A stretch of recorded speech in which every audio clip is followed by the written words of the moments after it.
Të nderuar shikues, jemi në një intervistë ekskluzive të drejt për drejt me atëherë, pyetja ishte çështja e territoreve, zoti Gonçarenko, duket sikur është thembra e akilit e të gjitha negociatave. Ju në mënyrë kategorike e refuzoni, por presidenti Putin deklaron se kërkon të gjithë territorin e Donbasit. Si do të zgjidhet kjo çështje?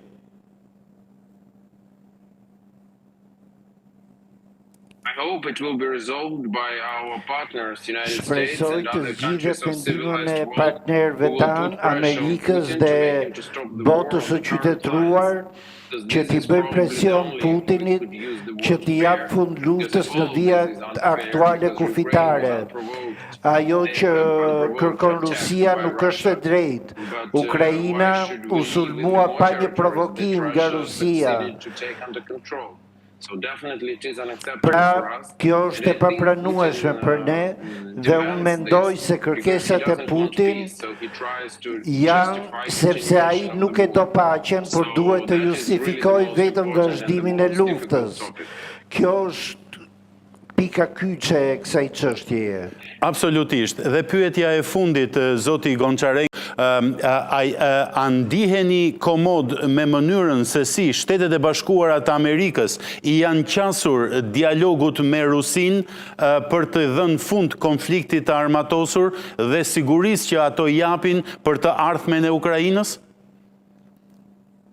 I think not completely.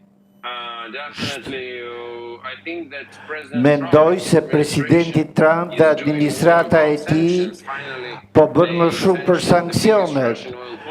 Më në fund, kompanitë më të mëdha ruse janë sanksionuar, por në të njëjtën kohë ai nuk do që t'i jap Ukrainës armë, sikurse bëri presidenti Biden.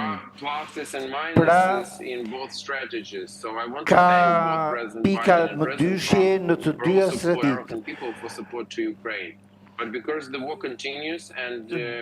Lufta vazhdon, paqja nuk është arritur, pavarësisht se presidenti Trump e premtoi, dhe kjo do të thotë se Shtetet e Bashkuara duhet të bëjnë më shumë përpjekje.